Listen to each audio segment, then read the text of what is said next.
Hey everybody, welcome to my Practically Imperfect Life. My name's Abby, homeschooling mom of 2 kids, and I'm really excited to welcome you back to my channel where I share all things homeschooling and mom life. Today we're going to be diving into the individual subjects that my 10th grader is doing for 2022 and 2023.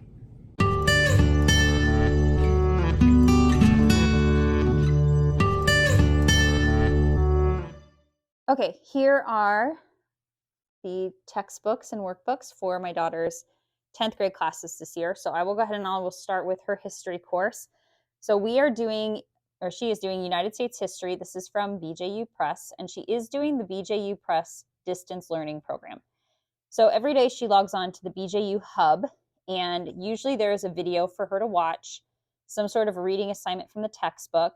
Some days they will give her assignments from the student activities book, and then there are a certain number of essays over the course of the year that she will write. So just to kind of show you some of the components here. So this is her textbook. And then the student activities book has just a variety of different activities. Sometimes there's like a reading selection that they will do and they'll answer questions about it.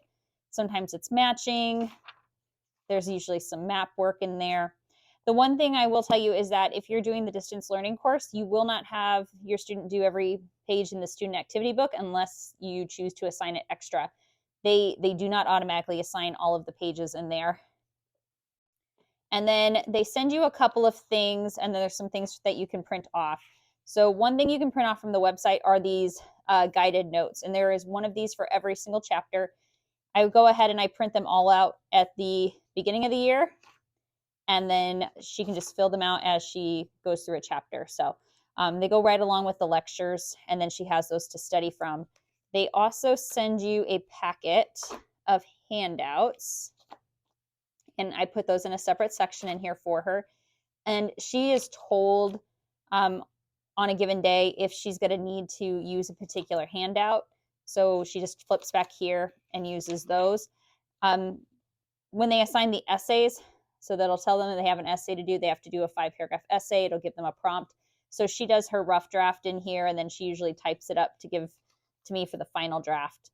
And then it also has like a review page for each chapter, telling them like people and places and terms they need to know, important concepts and things like that. So they kind of know what they need to look at for the test. The quizzes and tests are all online, which is really nice. The quizzes are usually multiple choice or true false, and so they're quick and easy to grade. It auto grades, and then I can just go and add that to our grade book. The tests, if there is an essay question or fill in the blank, I go in and I grade the essays, and then I will check like her fill in the blank answers because it's really particular on spelling. You know, if you put pilgrim instead of pilgrims, for example, it will count it wrong. So I just go in and I double check that, and the parent has the power to adjust the grade in there for each assignment. This video guide is also included in the packet of handout they send you. So it tells you like on day 1, you watch video 1, what's covered, what materials you need to do. It'll tell you if there's anything you need to read in the student text. So ST is student text, SA is student activity book. And then it'll tell you if there's things that you need to do for that day. So like she had to do page 3 on the student activity book. On this particular day, there was a quiz for her to do, essay assignment, things like that. So while she doesn't use this to see what her assignments are for the day, I have those in her planner.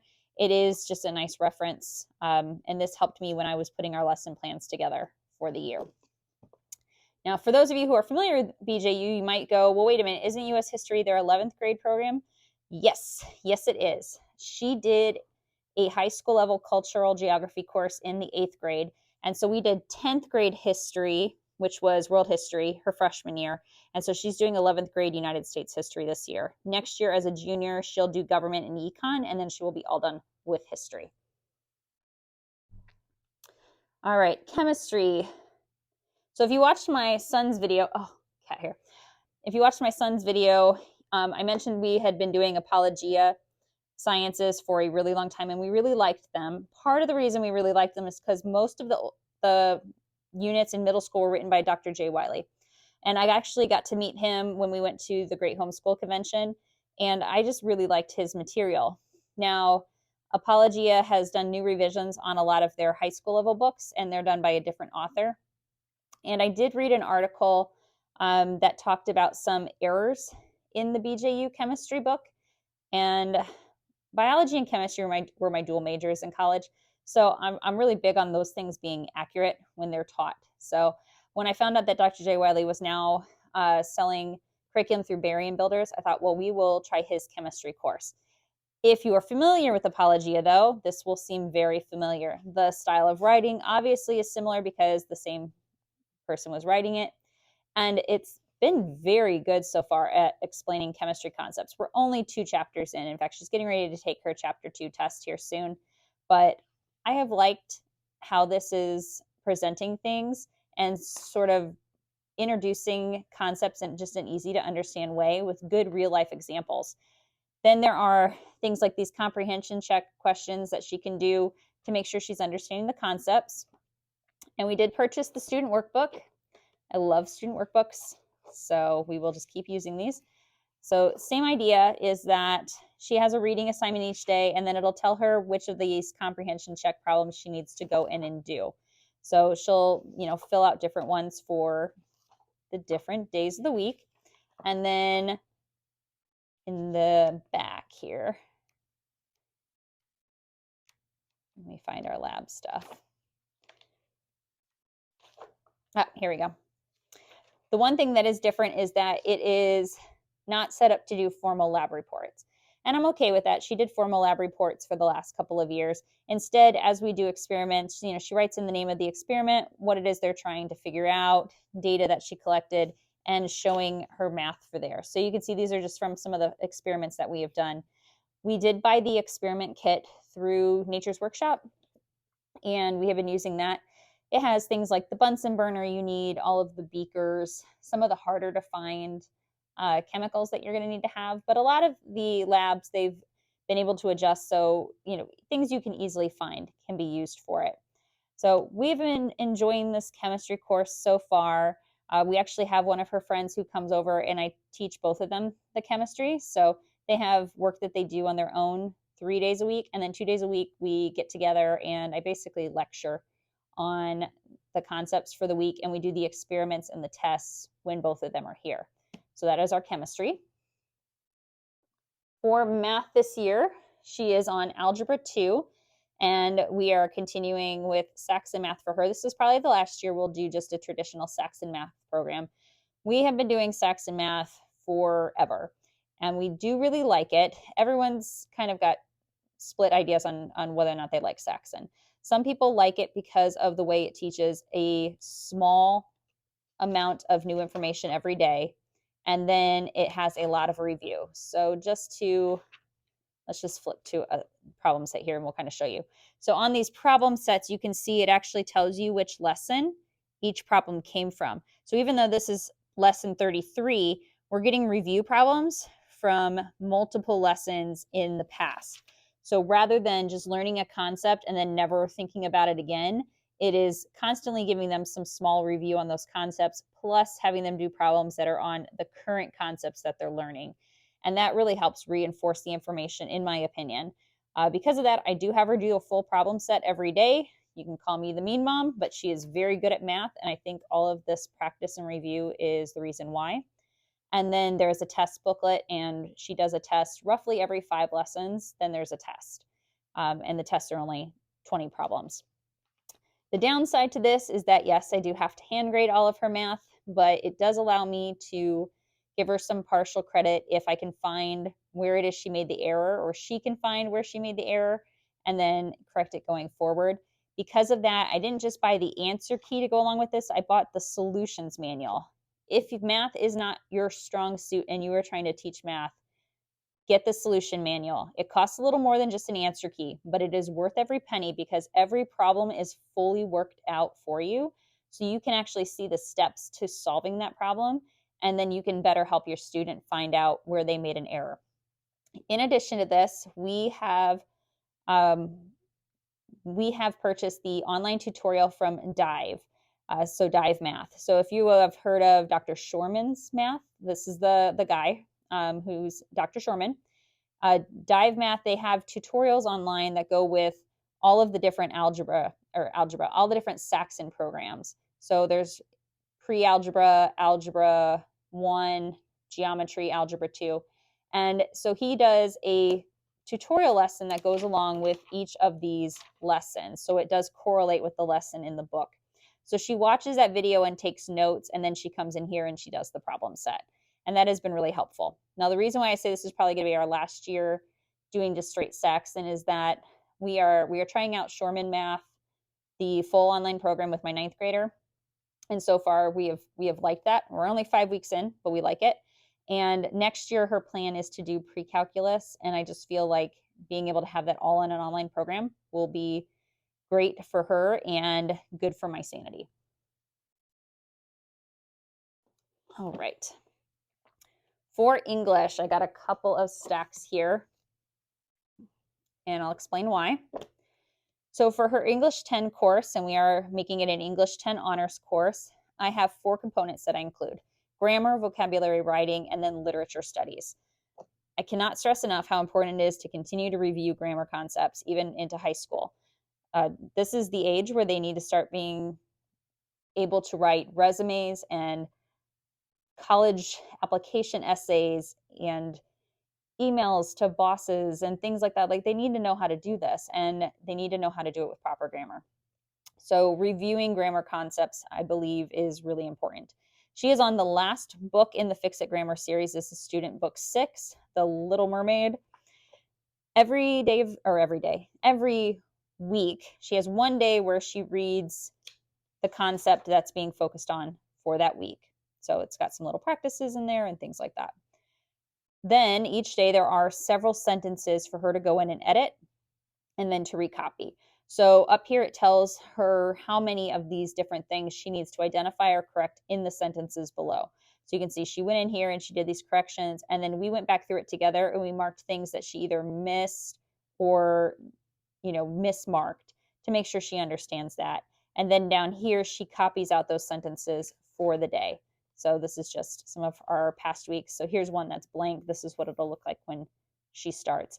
This really doesn't take very long each day, maybe 10 to 15 minutes tops. But again, it is that repetitive review of these concepts that helps solidify it in her mind. For vocabulary, she is on BJU Vocabulary Level D. So this is the 4th book she has done. And there are 2 pages for each lesson. What I do like about this is that it often does not list words with just a straight definition.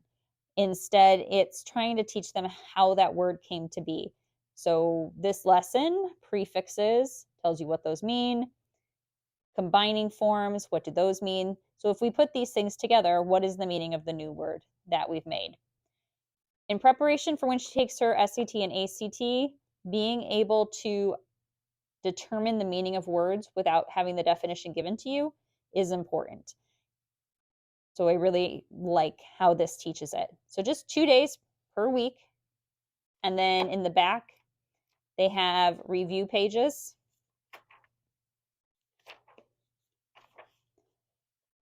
And we grade this like a quiz.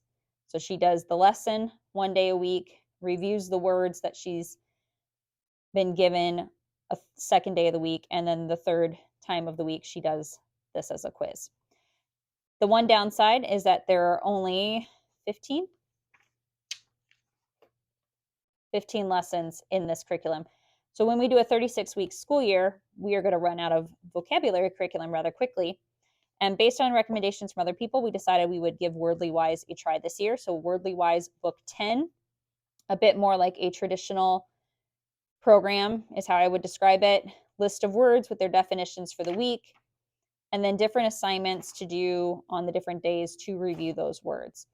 We have never tried Wordly Wise before, so I am interested to see how both my students like it and if it benefits them. If it does, we'll probably continue to use it in the future, and if it doesn't, well, we gave it a shot. For writing, we are using an IEW theme-based writing program. This year she's doing advanced U.S. history-based writing lessons. We chose this one because she is studying U.S. history, and when you see the literature part of her program, you'll also understand why we chose this one. We were trying to make things seem like they were kind of flowing subject to subject. This program, if you've never done anything from IEW writing, you really want to do one of their structure and style courses first, because this will make much more sense after you've done one of those. But essentially, there are some key concepts that IEW teaches. And then these theme-based lessons kind of draw from what we already learned in structure and style. But each week we do a different lesson. So let me just get to one that we've done recently. Okay, week 5. This is the week we're on, French and Indian War. We don't do the vocabulary quizzes that it mentions, but it will tell her things that she wants to look at. If there's anything in the student resource notebook that she needs to check out, that's just a free download, reviews, grammar, and things like that. It'll tell her what it is we're focusing on this week. So this week we're focusing on good topic sentences and clinchers. And it'll explain what those are, how to write a 3-paragraph essay, and then it will give her the assignments. So what is it she should be working on each day of the week? Again, she doesn't necessarily use this to determine how her week goes, but I use this when I'm coming up with our lesson plans. We do have some weeks where it only takes 4 days for her to do her writing and some days that are 5. And so that's why I adjust that. Gives her some things that are her source material, and then she writes her keyword outlines. So keyword outlines are essentially like a note page. IEW teaches you how to choose the best words from your source material to create a keyword outline. And from your keyword outline, then you can create your own paragraphs. And for each lesson, we do have a checklist. This is how she knows what to include in her paper. And it is also how I know how to grade her writing. So if you aren't used to grading papers, especially writing assignments, this is very helpful. But you can see these are things that she needs to include and how many points they are worth. So she has to make sure she has topic sentences with keywords highlighted, clinchers with keywords highlighted. Each one of her paragraphs, her 3 paragraphs, have to include one of these, what they call dress-ups. ly adverb, who, which clause, strong verb, quality adjective, ww, Asia, be clause. And then these are extra decorations, and they teach what these all are. But she has to use at least 2. So alliteration, a simile or a metaphor, and personification. I usually also have her do the vocabulary word challenge. For each lesson from the source material, they have a list of vocabulary words, and the meanings are included in one of the appendixes in the back here. So she looks in the appendix, sees what those vocabulary words are and their definitions, and then she includes them in her paper. Pretty straightforward. It is very helpful if you have a student who is a reluctant writer, which she definitely is. She doesn't enjoy writing, but she's very good at it. Very, very good at it. I love reading her writing. It's just not something that she will ever want to do for a living, but it has made her a strong writer. Then for her literature portion, we are doing American literature. This is from Apologia. This was actually nowhere near my radar when I was looking at curriculum for her for this year. We had been using Excellence in Literature last year, and I thought we were going to do it again this year. Then I saw this, and it was a really great sale, and I told her, I said, well, would you be okay with trying something different? And she said, sure. Big, beefy textbook. Lots of good pieces of American literature in here. It does go in a chronological order. So it starts with things from early American times, and then it takes you through the centuries here. There's a pretty thorough introduction to each portion, kind of explaining the time period and what was going on. And then it tells you about the author of each piece. I do like this, that we get to find out more about these writers before we read their works. Then the student notebook here goes along with that. So let me just flip to one that she hasn't already started. So when she reads the portion, she does have questions in here that she's assigned to answer. There are some short essay practices she has to do in here where it gives her a word count that she needs to try to do. Again, just helping to prepare them for college by getting them used to, having to think a little bit more about the answers. These aren't just straightforward questions of, what exactly did you read? It's what was meant by what you were reading, or what were your thoughts on it, or what arguments were presented, and things like that. So I do like how it gets her thinking. The tests are built right into the workbook here. So you can see this is one of the tests that she would have. And then it does tell her the essay. She typically types these essays up for me because that's the easiest way for her to double check her word count on there. But all of it is included in here. The answer key for the discussion questions and the tests are found online. Apologia, when you purchase it, you get a code that's inside the book here, and you can log onto the website, put that code in, and then you can have access to the answer keys. So far, I've liked it. I think the workload is a bit heavy, and she's not quite used to that compared to what she was doing last year. So it's just adjusting her mindset. I'm pushing her a little bit with this course, not gonna lie, but she is a strong English student, and I want to, encourage her growth in that area. Okay, had to take a pause there because my battery died. Our last course is Guest Hollow Botany. This is my daughter's science elective for this year. This is from Guest Hollow. If you're not familiar with Guest Hollow, they are a husband and wife run curriculum company. They have just a fantastic list of programs that focus heavily on the use of living books. What you get when you purchase this is this downloadable schedule and resource list. So it tells me all of these different books that I need to purchase, and then it gives them a ranking. So I think it's 1, 2, and 3. Yeah. So if the book is ranked 1, for example, this one, Botany in 8 Lessons, ranking 1, it means that it's really important to make the curriculum work. So if you're going to only purchase a few books, the books ranked number 1 are the ones that are important. The books that are ranked number 2, see, it tells you right here. Not absolutely necessary, but highly recommended. 3, the item is optional but recommended. 4, optional but less important than the others. And then they mark any books that have questions in workbooks with a star. There is not a workbook, though, for their botany course, but the cultures and geography course my son is doing, that's super important. In addition to the list of books they recommend, there are activities that you can get. There is a list of TV shows and movies. For example, they recommend that you see Modern Marvels Season 4, Episode 18 on week 28, or that you get a paper-making kit for week 29. There's also these really detailed supply lists, things that you would need for different experiments or for different recipes that they recommend. So you can really plan ahead and see what it is you're going to need to make each week work. This would be a great class if you were thinking of doing a co-op. Honestly, I think this would be a really great option for a co-op class. Then the schedule is how we sort of determine what it is we're doing each week.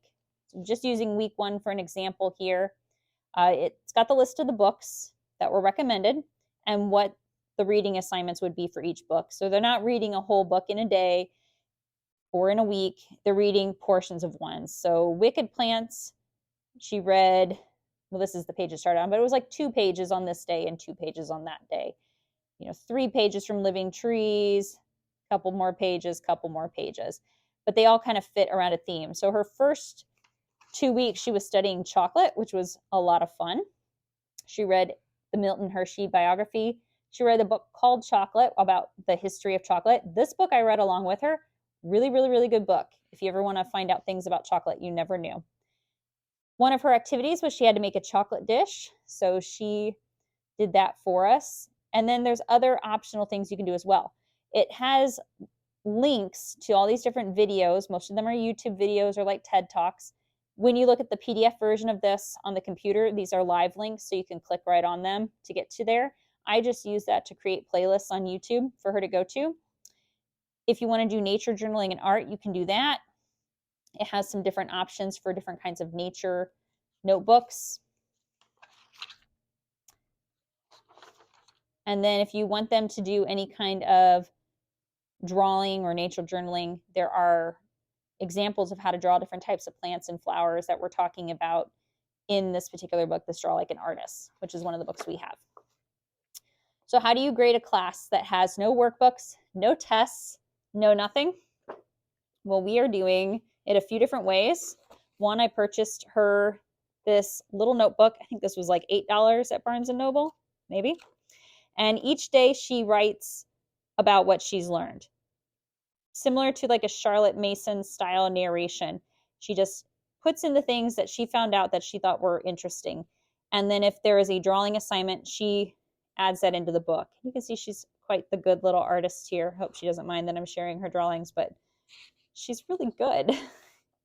Much, much better than I would be at doing this stuff. But this is what she does. And then I give her credit for completing that each day. When she does projects like experiments and things like that, we will give her points for the projects. And then twice a year, once in the fall and once in the spring, she'll have to do a presentation for the family about what she's learning. So I just wanted to show you a couple of examples of books that were included in here. 100 Flowers and How They Got Their Names, A Gardener's Latin, Wicked Plants. I think she's finding out how to kill me with 50 different poisonous plants there. But it is really, really interesting, and they have some cool stories that go along with the different plants. 50 Plants That Changed the Course of History. I recommend this just as a good read. Again, I've been reading along with her with this class, and there's just some really, really cool stories in here. Just things you would never even think to learn about if we weren't doing this course. Living or the Lives of Trees, the Bee Book, Seeing the Flowers. Look at this book, guys. Oh, it's just so pretty. I'm a sucker for pretty books. Again, they do tell you you don't need to purchase every book on the book list, and you really don't. You know, maybe just purchase the number one books and try to get the rest from the library. A lot of these I bought secondhand. There's a few that were like retired library books, like this one. It was a retired library book that I was able to find on Amazon. But I love having an excuse to build our home library, so I totally used it when I was purchasing the books. So this is just a small example of the books that she's using for this course, but we love it. She has always enjoyed plants. She's at that teenage stage where her bedroom is covered in plants, both living ones and fake ones, and she's got succulents everywhere. So we thought a botany elective would be super exciting for her to do. So that is it for her individual subjects for this year. Credit-wise, we are counting botany as a 2-credit or full-year course. American history or U.S. history, 2-credit, full-year course. Chemistry, 2-credit, full-year course. Algebra 2, 2-credit, full-year course. And then she is doing honors English, which is the vocabulary, the writing, the grammar, and the literature, 2 credits or a full-year honor course. Now, when I do my video on how I determine grades and GPAs, you will see that I weight the grades for an honors course a little bit higher than a standard course. But that is it for her curriculum. Thanks again for joining me for my 10th grade curriculum choice video. If you enjoyed this video, please give it a thumbs up, subscribe, hit the notification bell. That way you can be informed when I post new content. All of the links for the curriculum that I have purchased this year are down below in the description box. And I encourage you to come back and join us each day this week, as we will have a different homeschool planning video for our channel launch week.